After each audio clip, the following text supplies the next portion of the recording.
चरणों में बारंबार नमोस्तु नमोस्तु नमोस्तु। छुल्लक जी महाराज के चरणों में इच्छा में।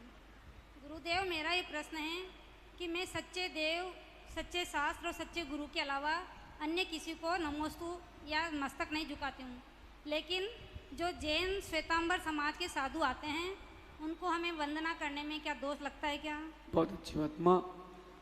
वीतरागता के साथ निर्जनता का संबंध है जी। बात समझना। वीतरागता के साथ ही श्रद्धान सच्चा जमेगा, बिना वीतरागता के श्रद्धान नहीं जमेगा। इसलिए जो आपको अन्य मत के कोई भी साधु दिखे उनकी अभिनय करने की जरूरत नहीं है।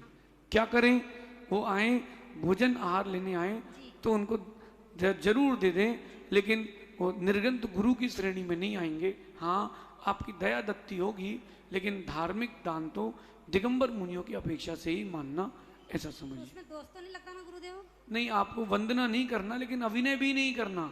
अगर आप अभिनय कर दोगे तो गड़बड़ हो जाएगा। अपन को अभिनय का कोई भी अधिकार नहीं है। हाँ, अगर वो आपके सामने दिखते हैं तो आप अभिनय ना करें, आप अपने रास्ते चलें, वो अपने रास्ते चलें।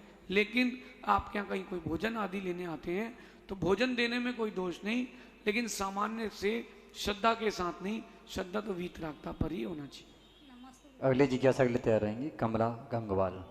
त्रय मुनिराजों के चरणों में बारंबार नमोस्तु नमोस्तु नमोस्तु। छुल्लक जी के चरणों में इच्छा में। गुरु जी, मेरा प्रश्न है कि मेरा नित्य नियम मंदिर जाने का नियम है, अभिषेक का नियम है, पूजा का नियम है, लेकिन पिछले कुछ दिनों से ऐसा हुआ कि ना मेरा मंदिर जाने में मन लगा। मतलब 2 दिन तो ऐसे गए जिसमें मैं मंदिर भी नहीं गया, पूजन पाठ भी नहीं करे, अभिषेक भी नहीं करा, और कुछ समय तक तो ऐसा रहा कि मैं काम पर भी नहीं गया, दिन भर में सोया, और मतलब मेरी चर्या ही दूसरी हो गई थी। तो ऐसा क्यों हुआ? मतलब इवन मेरा भाव था कि 4 महीने में चातुर्मास में मतलब पूजा पाठ के साथ में आहार भी देने जाऊंगा, यहाँ भी चौका लगाने आऊंगा, लेकिन वो भी नहीं कर पाया है। तो मेरे साथ ऐसा क्यों हुआ? देखिए, ये कर्मोदय है। कुछ परेशानियां करतूती की और कुछ परेशानियां कर्मोदय की। बात समझना मैं क्या कह रहा हूं। ये चीजें आप लोगों के साथ भी हो सकती हैं। कई बार ऐसा होता है कि हम चाहते हैं धार्मिक क्रियाएं करना, लेकिन वो कर्मोदय ऐसा आता है कि भाव ही नहीं बनता।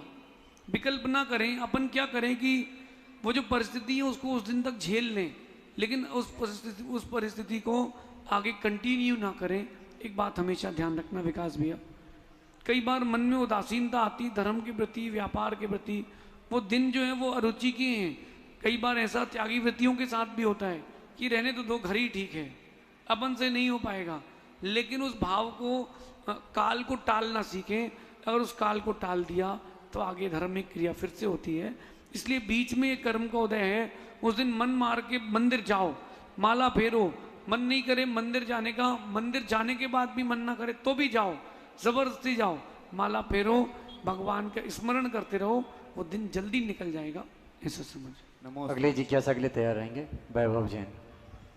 एक बार मेरे साथ भी हुआ था 2009 में, जब मैं ब्रह्मचारी था, और पपौरा की बात है, ये होली के समय की। मैं 1 साल का मैंने ब्रह्मचर्य व्रत लिया था और कोई त्याग नहीं था। गुरुजी के पास गया, मैंने कहा गुरुजी मेरी तो इच्छा नहीं हो रही अब आगे बढ़ने की, क्या करूं? उन्होंने ये नहीं कहा कि घर चले जाओ, परीक्षा लेते हैं, बोले माला पकड़ो, जाओ सो जाओ, कल सुबह मिलेंगे।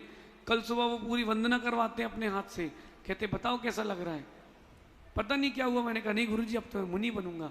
अगर मैं उस समय बैग उठा के घर चला जाता तो आपकी तरह शिविर में ही बैठा रह जाता। चलिए, सभी गुरुओं के